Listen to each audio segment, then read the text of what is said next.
Howdy guys, how's it going? So we are out here revisiting a very shady spot that we've camped at before. I wanted to come here because I knew that it was very well covered. It's been very hot. Luckily today the humidity is a bit lower than it has been the past couple of days. That's why there's been like a bit more of a gap in between doing an overnighter, but the UV index is dangerously high today, so trying to stay in cover and hiking a route and everything that has a lot of foliage and stuff makes a world of difference.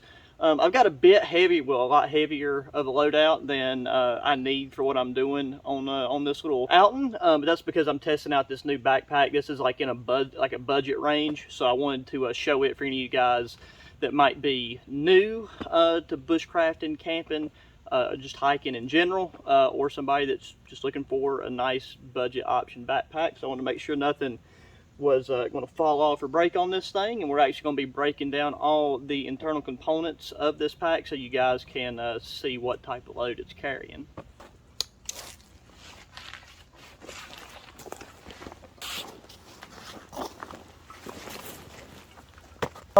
This bag is made by Jupiter Gear. I just found them online doing some basic searching keywords. I seen it, I was pleased with the reviews.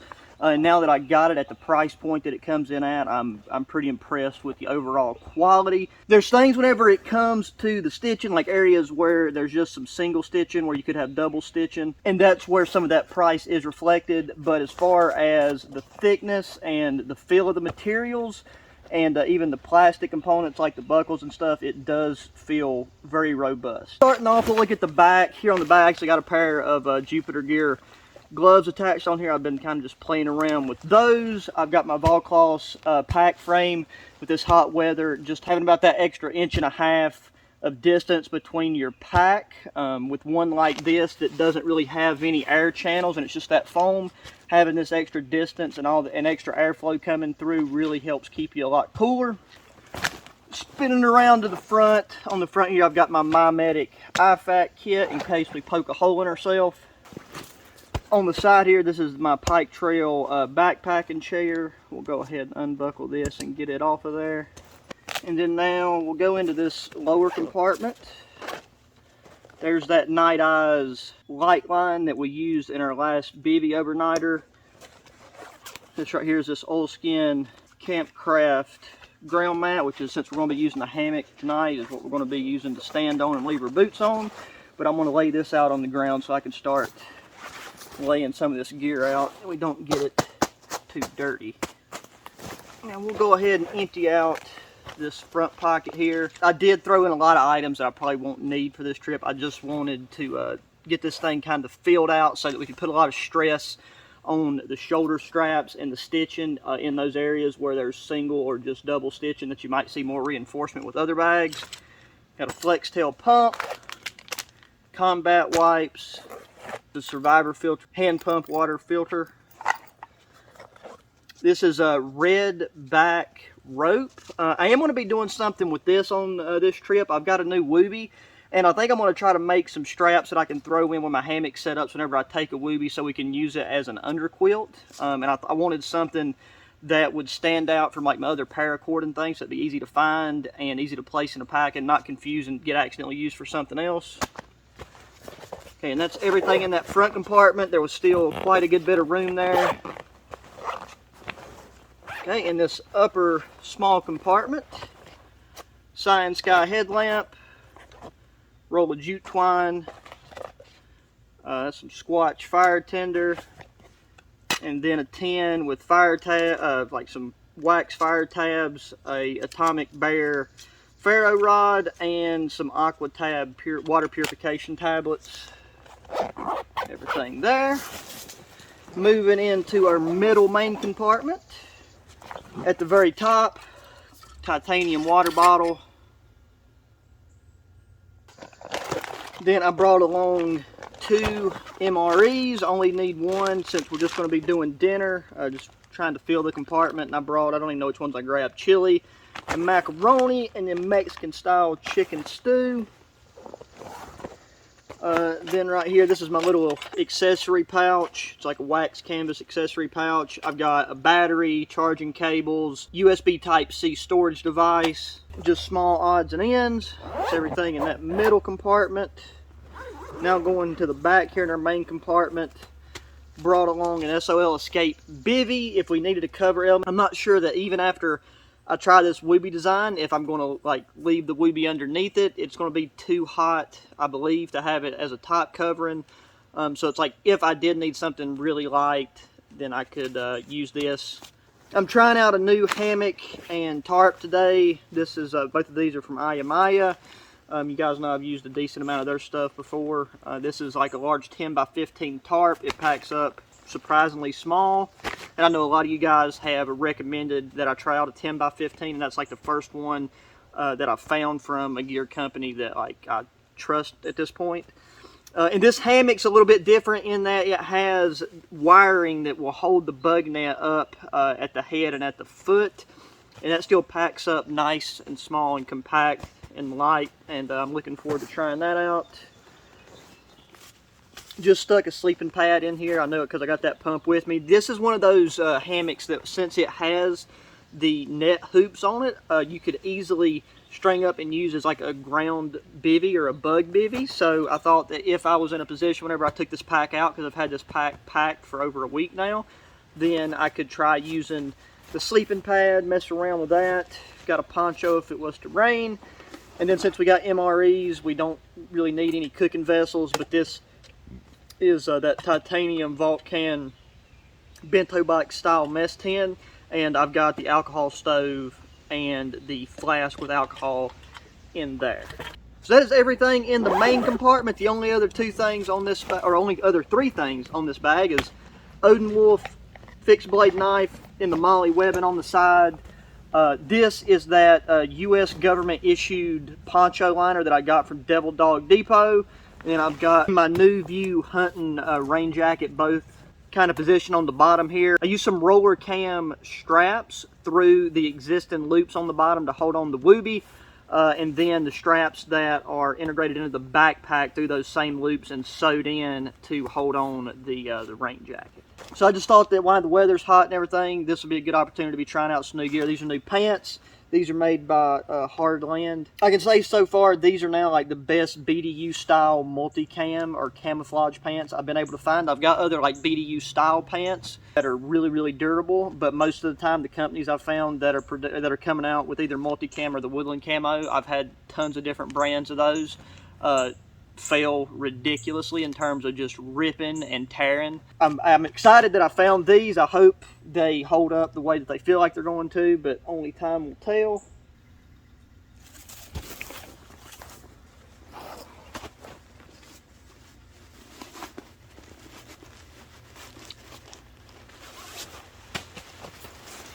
Because I got this out at the house because I wanted to make sure I could put it up, and I gotta say that even though it's got this wire stuff that holds things up, it's very, very easy to pack. Let's see, I want the zipper on this side, and it's got the good hammock straps with it that has different loops here, so that makes adjusting it a lot easier.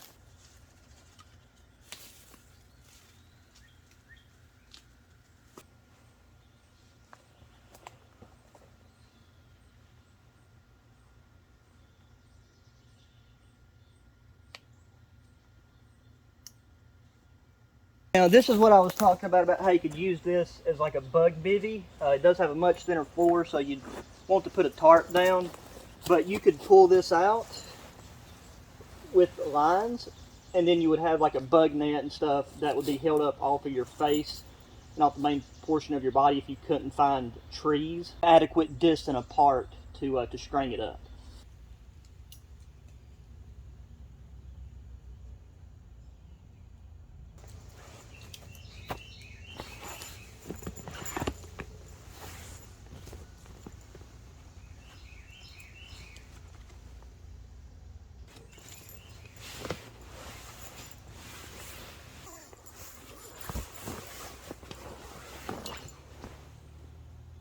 Okay, so I gotta say, I mean, this thing strung up very easily. You got a nice small internal pocket here where you can put your phone or your headlamp. And then where it has these hoops on both ends, it does feel like you have a lot more of an open area. You don't feel as confined because the netting's not coming in on the sides. And it even feels like the hammock does lay a bit wider. So now, when it comes to the tarp, I've not even took it out of the bag yet. I'm hoping it has tent stakes and guidelines. Okay, and it does. I forgot to look at the product description before hiking out. I think this is like a type of polyester, maybe? Like, it's not like a ripstop pattern. Like, it doesn't have a ripstop pattern on here, but I really like this OD green color. On the website, it looks like more of a bright green. But in person, it is a nice darker green.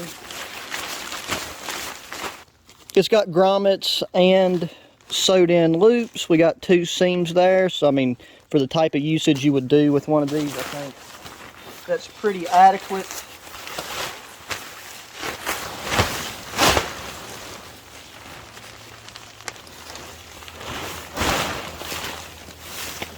So it looks like right here we've got our 15-foot section, because that should be right, because this is our longest section. I don't even know if it's going to fit between these trees. So all we can do is try it and see. And they do give you some nice aluminum stakes and some bright orange reflective guidelines.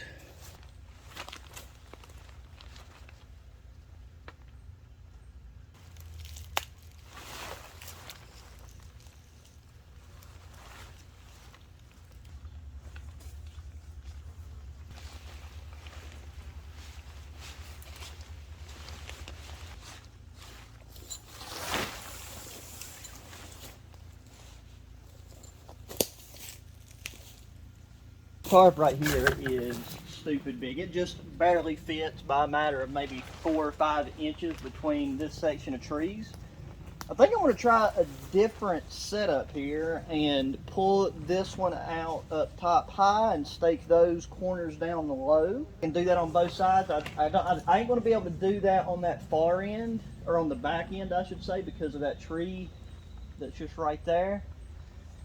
I'm just trying to make it to where we get some good airflow. But I mean, this right here, this is a tarp that you can really batten down the hatches if you was going to be having some inclement weather. And I got it pulled pretty gosh darn tight at the ridge line to kind of test the grommets, because I run one through the sewed on loop and then one through the metal grommet, just to kind of give like a dual attachment point test. The sewed in ends is always going to be a much more reliable option compared to grommets. So if you're going to be using one of these long terms, always go for using the sewed on loops.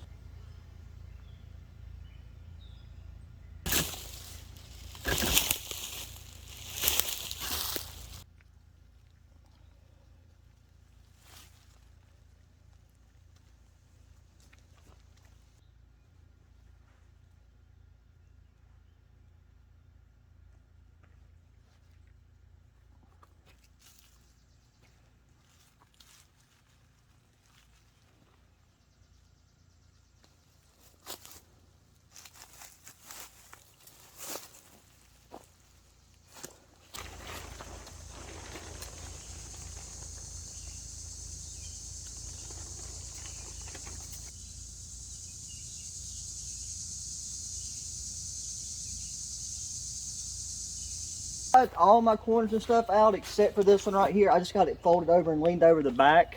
We're not fortunate enough to supposed to be having any wind or breeze coming through, but if you was to take and splay out all these corners, you know, outward in a large broad A-frame, I mean, you could sleep 8 people under this thing, you know, shoulder to shoulder on the ground. But this would be a great tarp to use for just like a hangout area. Just kind of got to see how it's going to hold up over time. But for hammock camping, I understand now why a lot of you guys was, you know, calling out the 10 by 15 as a good go-to option. If you had like one of these 10 by 15 tarps made out of seal nylon, then that would reduce your size and weight that much more. So Well, there you go, guys. That is everything pretty much set up. We'll try out that idea I have. There's a tick. There's the idea that I have for a poncho liner as an underquilt here in a second. Just gotta take and cool down, chill out, hydrate.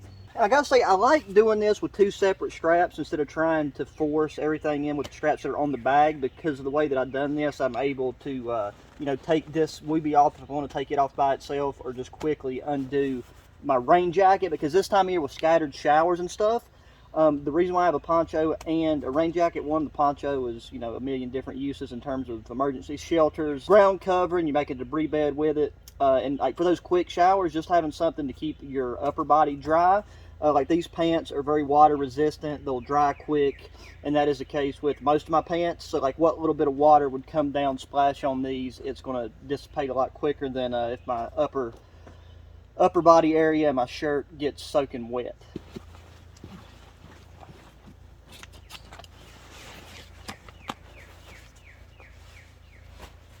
And now for what I want to do with this Woobie, I need to go to the four corners, and I'm just going to double this over so that we have a loop on each end.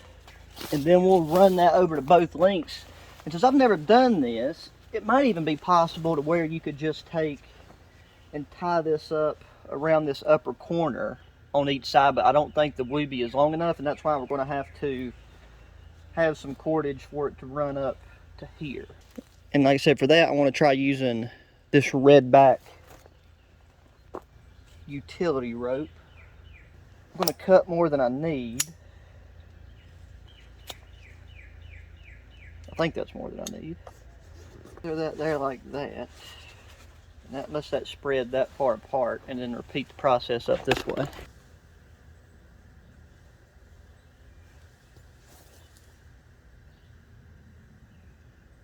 Okay, so with this lower one run underneath, the other one run kind of over the top of that. I'm going to see if that works without putting, there's not much stress on the Woobie tie-out points. It's just going to help to kind of try to have these sections right here splayed out a little bit.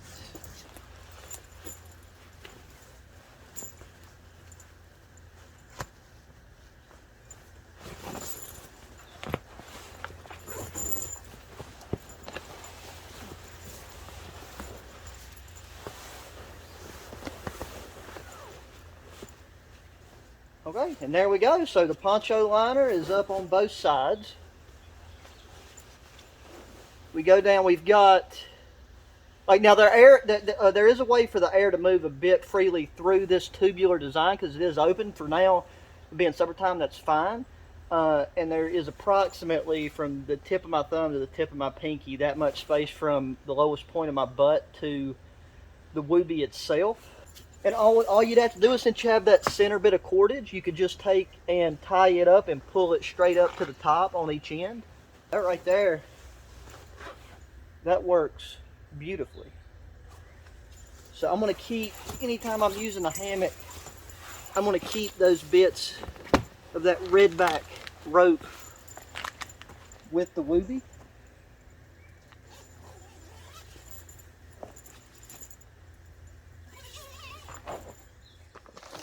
Alrighty guys, it is time to crack open, not mean to make it that bright, crack open this MRE. I am going to go with the Mexican style chicken stew. I always forget that these have the peelable seal at the top, and I tend to just cut them open. And I've actually learned a lot of very interesting things about just like the packaging. Much technical information there is about these modern military MREs that I learned from MRE Mountain. And I've got a paper with that information on it, but I forgot to bring it. But that's something I think would be very interesting to discuss in a video in the future. Because out of all these I've eaten, out of all the stuff I've seen, it's stuff that I did not know and I've never heard mentioned. We got to get our main heated up. So there's our chicken stew. We got mixed fruit, so it's like a fruit cocktail. Cheese-filled pretzel. A standard accessory packet. cheese spread. That's good to go with chicken, energy bar, crackers, spoon, what is this? Crushed red peppers, that'll go with the chicken, chocolate protein drink, and the heater. I don't know what it is with Granddaddy Longlegs this year. There is just an absolute slew of them. So I'm going to lay all my components down over here to the side that I'm not using.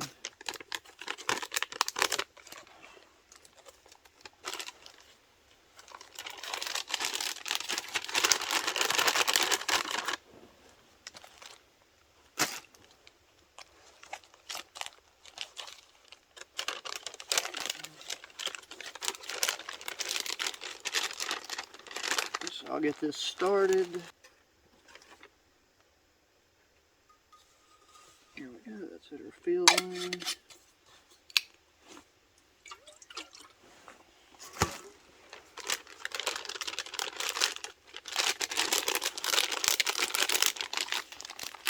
Get that heater nice and coated, and it is getting hot already. This metal mist tin right here, I'll use it. Alrighty.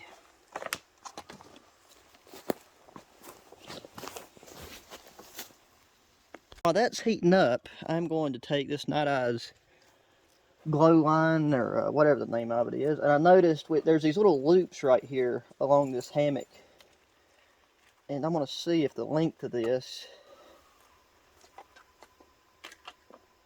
there's an owl out there. I don't know if it'll pick that sound up, but there's an owl nearby. Run this here. There's one on the opposite side.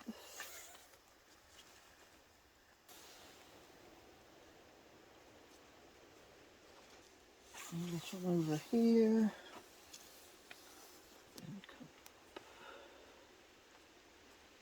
And put that. We get a bit of a night light and some stuff in the hammock, and it won't attract as many bugs.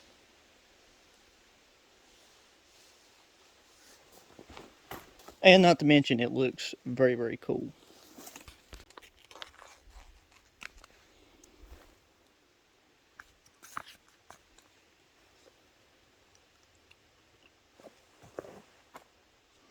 The fruiting things in these MREs have always been really like fresh in the past like couple years.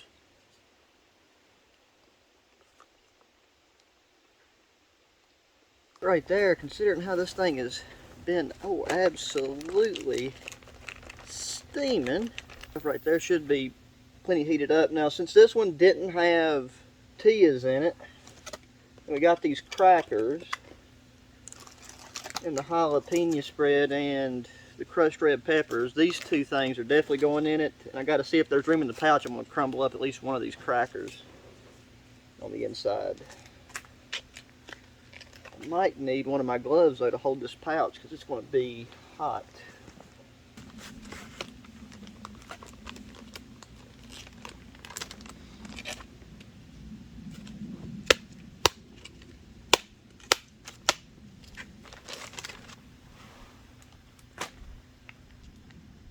Yeah, if we needed to, we could mix it up in that mess tin of mine, but I do not want to get that thing dirty for the payoff of what we're about to do. Come a little bit further down that side right there than I would have liked for it to.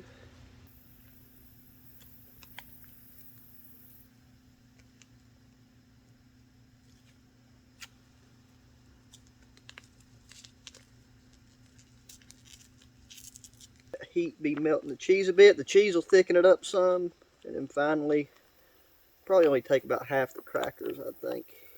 Don't want to be smelling like a snack, so we ain't got to worry about the bear, because there are some black bears in the area. Not really a...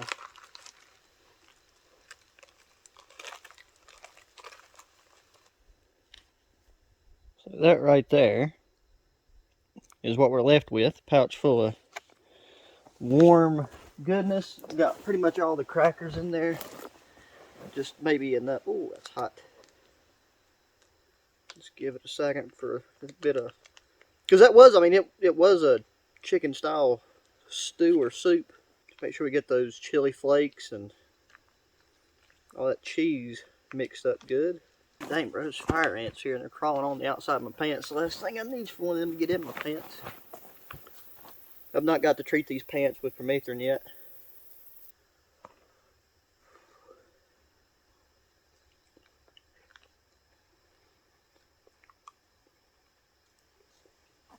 That jalapeno cheese is the main flavor coming through, and mixed with that chicken, man, 10 out of 10. This combination right here is one if you took and like laid it out on a plate and told somebody that it was homemade, I think they'd have a hard time calling you a liar. Where that cheese, that cheese spread is so thick, if you was to try to do this while it was cold, I don't think it would work very well in terms of like mixing together. But where this thing right here was like steaming hot whenever I took it out of the MRE heating do jig there. Well guys, I'm going to take and finish eating this and eat those cheesy pretzel things. I mean, that's nothing special in terms of showing you. I'm going to save the first strike bar. Probably eat it in the morning. This one was very good. If you plan on getting some MREs anytime soon for a camping trip or just to try for fun, highly recommend this menu option. I'll get back with y'all whenever it's time to crawl in the old sack there.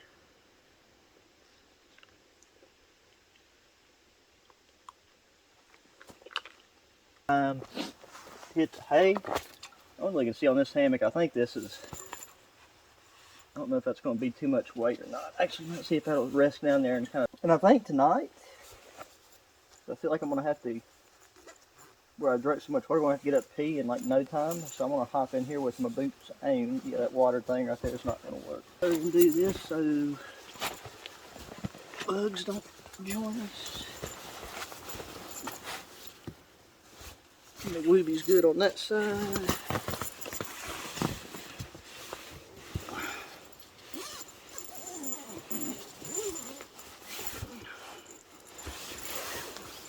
Because my boots, like where we've been just in pine duff, my boots really didn't get dirty. We are good to go. Even got ourselves that little night light right there. We'll stick its headlamp in this little inside pocket.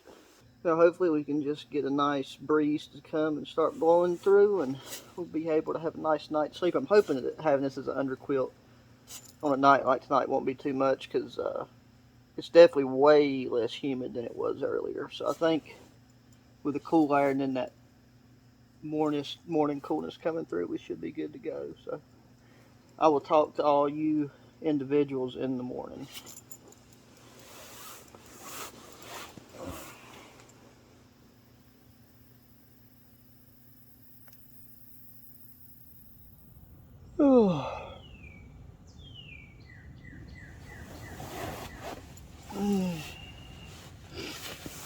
Oh, good morning, guys. How's it going? Well, I'm happy to report that the poncho liner as an underquilt worked out very, very well. Going to be doing this all the time whenever it permits. I mean, it was a little bit too warm, like, you know, waking up, you always kind of get that morning chill, but I mean, just kind of being like sleeping with your arms crossed over your chest, having a thin cotton button-up shirt, and then just by not having airflow underneath your hammock, like my underside's like just completely warm.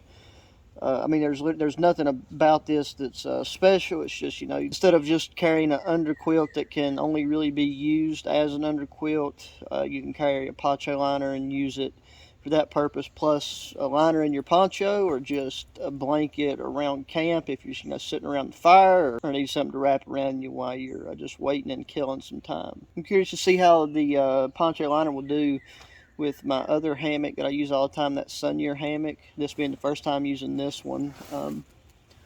This worked out really good, having this net up off my face, having the large tarp open up wide to let air pass through.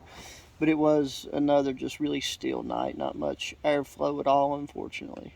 So it wasn't the best test for the underquilt, because it didn't have a lot of airflow coming underneath to really cause any convection, other than just standard. This morning it seems like a bit of a breeze is trying to kick up, so hopefully it does for the hike out. So That's going to do it for this one, guys. As always, I really appreciate taking the time to watch the video. If you enjoyed it, please hit the thumbs up button. Subscribe if you haven't already. Share the channel with your friends, family, anybody that enjoys good old outdoor activities. If you're interested in this gear and you didn't look it up right whenever I was mentioning and showing the name, just check the description box below. I try to link to everything that is still available and that you can still find online. All that, guys. I'll see you in the next one. So adios.